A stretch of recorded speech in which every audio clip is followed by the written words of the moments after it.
नमस्कार दोस्तों, mega mind solution channel के अंदर आपका स्वागत है। तो आज हम मिलने आए हैं नरेश चकारा जी से, जो कि इंडियन ट्रैक्टर नाम से चैनल है। बहुत ही ज़बरदस्त चैनल है और लगभग 220 के सब्सक्राइब है और लगभग 1.6 के यानी लगभग 1600 के करीब वीडियो डाल चुके हैं। हाँ जी, नमस्कार जी। सबसे पहले तो किसान भाइयों, आपको प्यार भरी नमस्कार, राम राम, जी आई न्यू वेलकम, सत श्री अकाल। क्योंकि किसान मित्रों, आप लोगों का प्यार मेरे साथ था तभी मैं इतने आगे तक बढ़ पाया हूँ। और आज हमारे साथ है हमारे भाई विकास है सरसोद से मेगा माइंड सॉल्यूशन। आज हमारे साथ है विकास जी, मेगा माइंड सॉल्यूशन, जो कि यूट्यूब चैनल चलाते हैं। और मैं इनका तहे दिल से शुक्रगुजार हूँ। कभी हम सोचा करते थे कि हमें किसी का इंटरव्यू लेने का मौका मिलेगा, लेकिन हमें इतना नहीं पता था कि आप लोगों के प्यार ने हमें इतना फेमस कर दिया है कि हमारा कोई भाई भी हमारा इंटरव्यू लेने आएगा। ये भी काफ़ी अच्छी वीडियो बनाते हैं दोस्तों। तो दोस्तों, आज हम सिर्फ यही पूछने आए कि सर के शुरू में जैसे आप बताते थे कि 350 सब्सक्राइब होते थे सर, उस टाइम और इस टाइम में क्या अंतर है? मतलब उस टाइम आपको क्या फील होता था?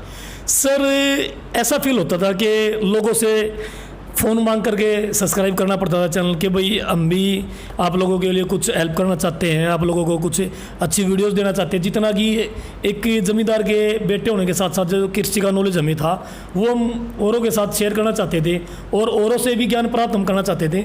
लेकिन जब तक 300 साढ़े 300 सब्सक्राइबर थे, कुछ बड़े यूट्यूबर्स ने जैसे एग्जीबिशन वगैरह में जाते थे, हमें धक्के भी मारे हैं, काफ़ी समस्याएँ इस लेवल तक आने में आई हैं। लेकिन जब आप जैसे किसान भाइयों का साथ हमारे साथ था, तो हमें आगे बढ़ने में कोई परेशानी नहीं महसूस नहीं हुई। हम सभी परेशानियों से जूझते हुए दर कदम दर आगे बढ़ते आए हैं और आज हम इस लेवल पे बैठे हैं कि किसान मित्र हमें फॉलो करते हैं, हमें बहुत प्यार देते हैं। काफ़ी सारी कंपनियां ये समझती है कि भाई हम उनके प्रोडक्ट को लॉन्च करेंगे तो शायद उनकी प्रोडक्शन बढ़ेगी, क्योंकि हमें और यूट्यूबरों से अधिक बेहतर उसकी इम्प्लीमेंट्स की जानकारी देना लोगों से आता है।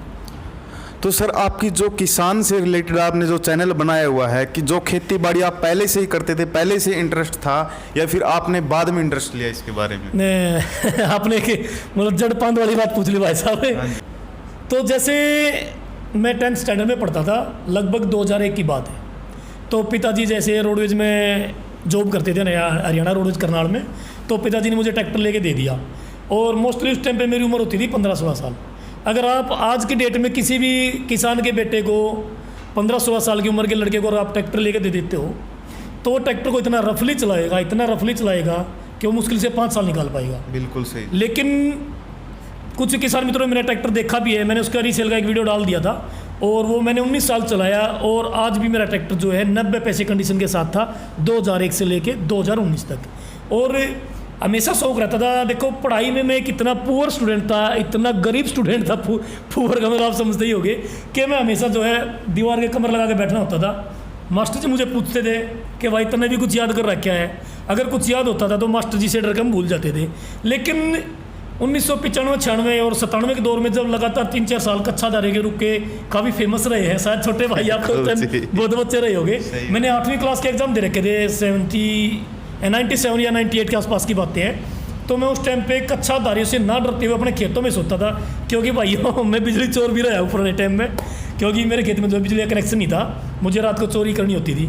अब दिन में तो बिजली वाले चोरी न करनी थे और रात को कच्छाधारियों से डर के वैसे ही चलावा।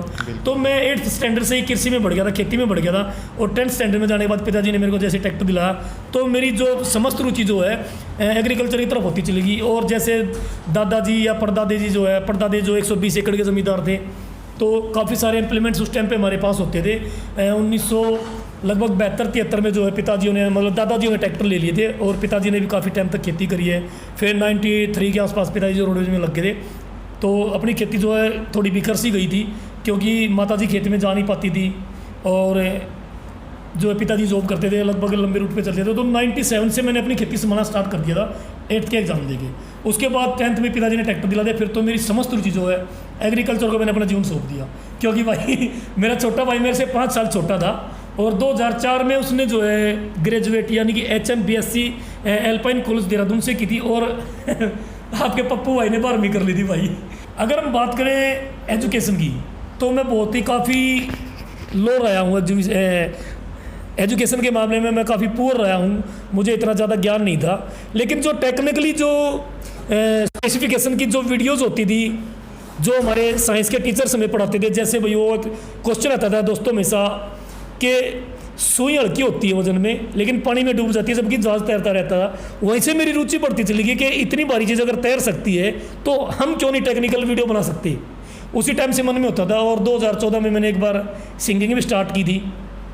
फिर कुछ मुझे ऐसा लगा कि नहीं, मैं सिंगिंग की बजाय कुछ ऐसा लोगों को दूंगा जिससे लोग ये कहे कि हाँ हमारे नरेश भाई को, चिकारा भाई को जो है एग्रीकल्चर का पूरा ज्ञान है। लगभग ये मान के चलो आज 2020 में मैंने लगभग अपने जो है उम्र के 23 साल एग्रीकल्चर को दिए हैं, जिससे मुझे इतना ज़्यादा नॉलेज है।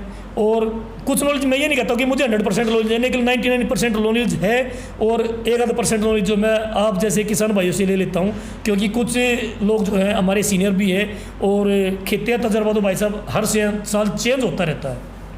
तो दोस्तों देखा आपने कि जो अपने भाई जी है वो मतलब इतने संघर्षों का सामना करके अपने YouTube चैनल की ग्रोथ की, और अब आप अपने काम से अब खुश हो YouTube चैनल से? भाई साहब बिल्कुल इतना खुश हूँ। मैंने एक नहीं भाई साहब कम से कम 15 बिजनेस कर चुका हूँ और सभी बिजनेस अब छोड़ के जो मैं अपना समस्त जीवन जो है किसानों को समर्पित करना चाहता हूँ, किसानों के लिए हेल्प करना चाहता हूँ, ताकि मैं भी एक किसान पुत्र रहा हूँ बचपन से।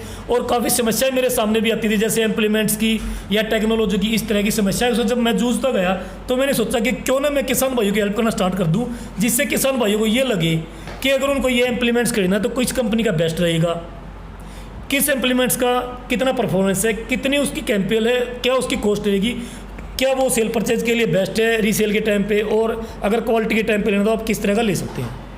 अच्छा, कई बार क्या होते हैं जो गरीब किसान होते हैं वो बेचारे जो है ज़मीन भी थोड़ी होती है उनके, और किसान जो है कर्जे में ज़्यादा आ जाता है तो वो डेथ कर लेते हैं, आत्महत्या कर लेते हैं। तो आप उन किसानों के बारे में क्या कहना चाहोगे? देखो किसान भाइयों, जीवन एक ही बार मिलता, बार बार नहीं मिलता। अगर समस्याओं का सामना आता रहता है, अब अगर ये आपने बहुत अच्छा क्वेश्चन पूछ लिया भाई साहब, और मैं बिल्कुल आज की डेट में उसी समस्या से जूझ रहा हूँ। अब दोस्तों मैं आपको बताना चाहूँगा कि 10 मई के टाइम 2020 को मैंने 4 एकड़ गन्ना बिजाई की अपने खेत में, जो कि आज ये मान लो लगभग 14 अगस्त हो चुकी है जिस टाइम हम वीडियो बना रहे हैं। लगभग 3 महीने उस गन्ने को बुआई हुए हैं, लेकिन उसके अंदर लगभग 14 बार बारिश आ चुकी है, जिसमें मैंने सिर्फ बिजाई के टाइम एक ही बार पानी दिया था। और 2 एकड़ तो मेरा बिल्कुल उगा नहीं, तो उसमें तो मैंने उसकी जुताई करके उसमें तो धान लगा दिए। अब 2 एकड़ में मेरा ऐसा था कि उसमें लगभग 50% मेरा गन्ना उगा हुआ था। तो ये तो नहीं कि मैं उस गन्ने को खेत को छोड़ करके आत्महत्या कर लूँ, भाई मैं कर्जे में दब रहा हूँ। अगर कोई बात नहीं किसान मित्रों, अगर एक बार हमें लॉस हो जाता तो वो कहते हैं कि जैसे कई बार हम छोटे छोटे थे कि हमारा सीनियर जो है स्टूडेंट होता था हमारे साथ, और वो एक ही बात कहता था, उससे टीचर ने पूछ लिया था एक बार कि भैया आपने कौन सी खेती कर रखी है। तो जैसे जब हम रोटियों में डालते हैं काट करके मेथी डालते हैं, तो उसने बहुत ही प्यारा जवाब दिया था अपने हमारे जो हिंदी टीचर थी सुमन जी, उनको कि मैडम मेथी लगा रखी है। मैडम ने वो थोड़ी एजुकेटेड थी, मैडम शहर से थी, वो नहीं समझ पाई। तो उसने कहा कि मैडम मेथी की खेती कुछ लेती ना देती।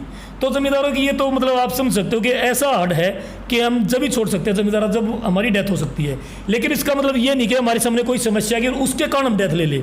जो नेचुरल डेथ है वो तो देखो होनी है। लेकिन जैसे मेरे खेत में 2 एकड़ की में लगभग मेरा 50,000 का खर्चा हुआ, और मैंने उस गन्ने की जो है जुताई करके उसमें दोबारा धान लगे, तो मेरा 50,000 वेस्ट गया, जो कि मेरा लगभग 1 साल में धान और गेहूँ की जो फसल अगर मेरी ठीक ठाक होगी तब जाके मेरी कॉस्ट उसकी पूरी होगी। लेकिन दूसरा खेत जो मेरा 2 एकड़ बच गया, मैंने उस फसल के संघर्ष करना शुरू कर दिया। अब उसमें इतना अच्छा गन्ना है, लेकिन उसकी जो पैदावार थी वो तो कम रहेगी। लेकिन जैसे ही वो चिदी थी उसके अंदर फुटाव बढ़िया बन गया।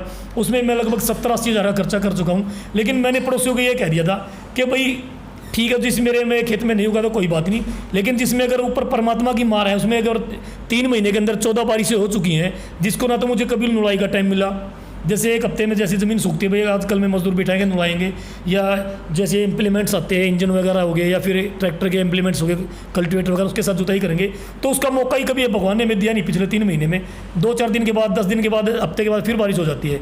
तो मैंने उसको ऐसे कैसे रखा, मैंने 2 एकड़ में 20,000 की लेबर लगा के उसकी खुदाई करवाई है। लेकिन खुदाई करके जब तक लेबर खेत से बाहर नहीं निकलती थी, बारिश हो जाती थी, वो घास उसमें दोबारा पनप जाता था। लेकिन मैंने उसके साथ संघर्ष किया। ऐसे तो किसान मित्रों, अगर आप संघर्ष करना छोड़ दोगे तो ये गलत बात है। इसका मतलब तो आपकी, अगर आप लोगों को देखो, आप लोग आत्महत्या कर लेते हैं, तो क्या मैं जैसे 4 एकड़ गन्ने की बिजाई की वजह से लगभग 1.5 लाख के घाटे में हूँ, तो क्या मैं भी आत्महत्या कर लूँ? ये बहुत ही गलत है। किसान भाइयों को ऐसा नहीं करना चाहिए, क्योंकि खेत का पैसा जब आप कभी भी खुशी से ये नहीं कहते कि भाई आज अब की बार जो है हमारे खेत में हमने 1 एकड़ के अंदर जो है 10,000 का खर्चा 20,000 का खर्चा किया, और जब कोई भी किसान भाई ये नहीं कहता कि हमने अपने खेत के अंदर 1 एकड़ में 20,000 का खर्चा किया था और हमें हमारे खेत के अंदर जो है 1 लाख का गन्ना पैदा हुआ है, तब तो आप खुशी से झूमते रहते हो। लेकिन जब आपका नुकसान हो जाता है तो आप आत्महत्या करने क्यों भागते हो? वो खर्चा आपका अगले सीजन वही खेत पूरा करके देगा, अगर आप संतुष्टि रखोगे, धैर्य से काम करोगे। थोड़ा सा कई बार हो जाता है मिस हैपनिंग, जो है हमारे बोने में बिजाई करने में थोड़ी दिक्कत आ जाती है, या फिर कई बार हम फसल बो के खेत से बाहर नहीं निकलते तब तक बारिश आ जाती है। तो इसका मतलब ये नहीं कि हम आत्महत्या कर ले, समस्याओं का समाधान होता है। अगर टाइम है तो हम अपने बीज जो है बिजाई दोबारा कर सकते हैं, अगर नहीं है तो हम उस फसल की जुताई करके उसमें दोबारा दूसरी फसल के लिए हम तैयार कर सकते हैं। मुझे काफ़ी किसानों ने कहा कि इस गन्ने की जुताई करके आप इसमें ज्वार बोलो, लेकिन मैं भी उसी गन्ने के अंदर डबल फसल लेने वाला हूँ। जहाँ से मेरा गन्ना छिद्दा है, मैं उसके अंदर जो है लेट वैरायटी का मक्का और बाजरा उसके अंदर बगाऊंगा और उसके ऊपर से रूटावेटर से उसकी जुताई करवा दूंगा, ताकि मेरा गन्ना भी उगता रहे और मेरे खेत के अंदर दूसरी फसल साथ के साथ तैयार हो जाए, जैसे बाजरा या मक्का आदि। तो दोस्तों, अगर हम टेक्निक थोड़ी सी अपना लेते हैं तो हमारा घाटा उसी खेत से पूरा हो जाता है और उसी सीजन हो जाएगा। अच्छा सर, जो आपका यूट्यूब चैनल, आप यूट्यूब चैनल से कितनी कमाई कर लेते हो महीने की? सर देखो, कुछ पाने के लिए कुछ खोना भी पड़ता है। बिल्कुल सही। काफ़ी समस्या मेरे सामने आई जब मैंने यूट्यूब चैनल चालू किया। जैसे कि मैंने आपको बताया, एक अपने यूट्यूबर थे, जैसे उनके उस टाइम पे लगभग 5 लाख के आसपास सब्सक्राइबर थे, तो मेरे 350 ही थे। एग्जीबिशन में हम गए थे तवियों के मेले में, उसने मुझे धक्का भी दिया। काफ़ी समस्या इस तरह की सामने आई। मैं नाम तो नहीं लेना चाहूँगा, क्योंकि किसी की बुराई करना हमारे बस की बात नहीं है, हम अच्छा या लोगों की बता सकते हैं। तो उसी के मद्देनजर रखते हुए मैं पापा से, भाई से भी छुप करके रात को, जैसे पंजाब गया हुआ था, तो रात को 2:30 बजे जीट रोड गन्नौर से उतर के, लगभग 3 किलोमीटर मेरा घर है, मैं रात को 2:30 बजे वहाँ तक पैदल गया हूँ। घर वाले मुझे बोल रहे थे कहाँ पे है, तो मैं कहता जी आज मैं खेत में रुक गया, मैंने खेत में पानी लगाना, जबकि मैं पंजाब के अंदर टोचन मेला अटेंड करने गया हुआ था। जब धीरे धीरे घर वालों ने मेरी वीडियोज़ यूट्यूब पर देखी, तो एक बार मेरा सख्त इंटरव्यू भी हुआ कि भाई आगे से तू नहीं जाएगा, लेकिन मैं छुप करके निकलता रहा किसान भाइयों की हेल्प के लिए।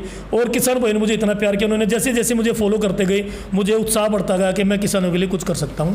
और आज आप जैसे भाइयों की दया से और दर्शकों आपकी वजह से मैं जो है लगभग 2.25 लाख फॉलोअर्स के पीछे के ऊपर बैठा हूं, जो लोग मुझे डेली फॉलो कर रहे हैं। तो आप सर महीने की जो है कितना कमा लेते हो? ये महीने का कमाना सर, बिल्कुल वही बात मैं थोड़ी सी स्लिप कर गया था माइंड से कि भाई कुछ कमाने के लिए कुछ खोना पड़ता है। मैं पिछले 2 साल से यूट्यूब चैनल चला रहा हूँ दोस्तों। मैंने लगभग 5 से 6 लाख के बीच खर्चा कर दिया है। कहीं बाहर जाना, वीडियो शूट करने जहाँ पे जाते हैं भाई 1000-1500 का बाइक का या गाड़ी जो भी लेके जाते हैं, 1-2 बंदा साथ जाता है, खाने पीने का खर्चा हो ही जाता है। और मोस्टली जो है मुझे पिछले मई 2019 से पेमेंट मिलनी शुरू हुई थी, तो मैं लगभग जो है 4 लाख रुपये यूट्यूब से कमा चुका हूँ 1 साल के अंदर। अच्छा, तो सभी दर्शकों से देखो, कुछ करने के लिए कुछ खोना पड़ता है। तो आपने जो है इतना संघर्ष किया, इतना संघर्ष करने के बाद आपने बहुत ही मेहनत करके जो किसानों के बारे में इतना सोचा कि किसानों के लिए कुछ करना चाहिए नई चीज़, और आप वीडियो भी लेके आते हो।